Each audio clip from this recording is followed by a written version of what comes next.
Hi viewers, ఈ వీడియోలో మనం కల్కి 2898 ఏడీ మూవీ సీక్వెల్ గురించి క్రేజీ అప్డేట్ గురించి తెలుసుకోబోతున్నాం.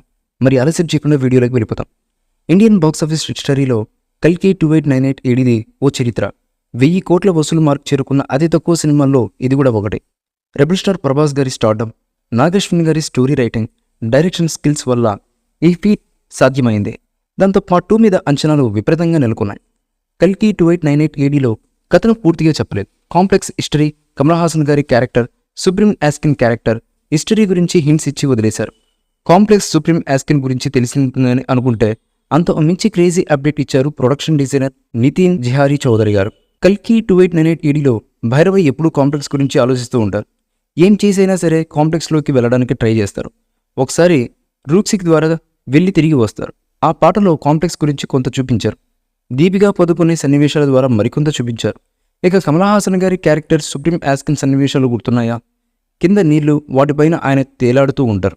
ఆ కాంప్లెక్స్ హిస్టరీ గురించి రెండో పాటలో పూర్తిగా చూపించే అవకాశాలు ఉన్నాయని, అయితే అది ఒకటే కాదట. కల్కి 2898 ఏడీలో మొత్తం 7 కాంప్లెక్స్లు ఉన్నాయని మూవీ ప్రొడక్షన్ డిజైనర్ నితిన్ జిహానీ గారు తెలిపారు. ఆ 7 కాంప్లెక్స్లకు సుప్రీం యాస్కిన్ అధిపతిని ఆయన కన్ఫర్మ్ చేశారు.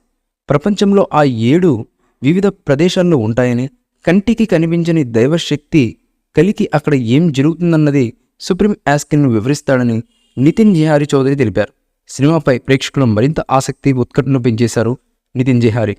కల్కి 2898 ఏడీ ఫస్ట్ పార్ట్ విడుదలకు ముందు రెండో పార్ట్ షూటింగ్ చాలా వరకు చేశారు. ఆల్మోస్ట్ 60% షూటింగ్ కంప్లీట్ చేశారు. పార్ట్ 1లో 40% కథ చెబితే పార్ట్ 2లో 60% కథ ఉంటుందని సమాచారం. కల్కి 2898 ఏడీలో భైరవగా ప్రభాస్ గారు వినోదంతో పాటు యాక్షన్ని చూపించారు. కర్ణుడిగా సైతం కనిపించారు. రెండో పాటలో కర్ణుడిగా ఆయన ఏం చేస్తారు, మరి భైరవకు తానే కర్ణుడు అనేది తెలుస్తుందా లేదా అన్నది ఆసక్తి కలిగించే అంశం. నాగశ్విన్ పార్ట్ 2 కోసం కథలో కీలకమైన విషయాలు చాలా దాచిపెట్టినట్టు అనిపిస్తుంది.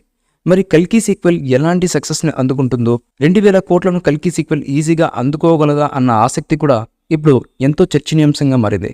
మరి చూద్దాం ఈ మూవీ ఎలాంటి ఘన విజయాన్ని సాధిస్తుంది అనేది. ఈ మూవీపై మీ అభిప్రాయాన్ని కామెంట్ బాక్స్లో తెలియజేయండి. ఈ వీడియో మీకు నచ్చితే లైక్ చేయండి, షేర్ చేయండి, కామెంట్ చేయండి.